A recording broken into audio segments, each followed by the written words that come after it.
దేవుని నామములో అందరికీ వందనాలు. ఈరోజు దేవుని వాక్య సందేశం. అలసి ఉన్న వారి ఆశను తృప్తిపరచుదును. ఇర్మీయా గ్రంథం 31వ అధ్యాయం 24వ వచనం. జీవితంలో ఎన్నో పోరాటాలు, ఎన్నో కష్టాలను అనుభవిస్తూ విసిగిపోయి వేసారిపోయి ఉన్న వారికి దేవుడు చెప్తున్న మాట, ఎవరైతే జీవిత పోరాటంలో అలసిపోయి ఉన్నారో వారి ఆశను తృప్తిపరుస్తాను అంటున్నారు. అన్ని కష్టాలు వచ్చినా, అన్ని ఇబ్బందులు వచ్చినా, నమ్ముకున్న సత్యం నుంచి, లేకపోతే నమ్ముకున్న నీతి నుంచి, దేవుడు చెప్పిన మాట నుంచి తొలగిపోక అన్ని కష్టాలని ఓపికతో భరిస్తూ, దేవుడు నా జీవితంలో ఈ కార్యం చేస్తాడు ఖచ్చితంగా అని ఎవరైతే విశ్వాసంతో, నిరీక్షణతో, ఓపికతో ఎదురు చూస్తూ ఉంటారో అలాంటి వారందరికీ దేవుడు ఖచ్చితంగా వారి ఆశను తృప్తిపరుస్తాను అంటున్నారు. ఎందుకంటే ఆశపడిన ప్రాణాన్ని తృప్తిపరిచే దేవుడు ఆయన. అంతేకాక మన ప్రతి కష్టాన్ని ఆయన చూస్తూ ఉన్నారు. దానికి తగినట్టు గొప్ప బహుమానాన్ని ఆయన ఇస్తారు.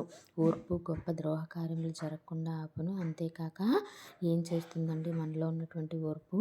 అన్ని కార్యములు లేకపోతే అన్నిటినీ మనం సొంతం చేసుకునే బాటను కూడా ఏర్పరుస్తుంది. కాబట్టి ఎవరైతే ఏమో ఇంకా నా వల్ల కాదు, నేను ఇంతకాలం ప్రభువా ఇన్ని కష్టాలు పడినా నీ బాటలోనే ఉన్నాను కదా, నువ్వు చెప్పినట్టే వింటున్నాను కదా అన్న ప్రతి ఒక్కరికి ప్రభు ఖచ్చితంగా సహాయం చేస్తారు. ఆయన మన బాధని, మన కష్టాన్ని, మన కన్నీటిని తీసివేసి మనం అసలు ఊహించలేని వాటికని కార్యములు మన జీవితాల్లో చేస్తారు. ఎందుకంటే ఆయనకి మన పట్ల ఉన్న తలంపులు, ఉద్దేశాలు మన హృదయానికి గోచరం కావు, మన కంటికి కనపడవు, మన చెవికి వినపడవు.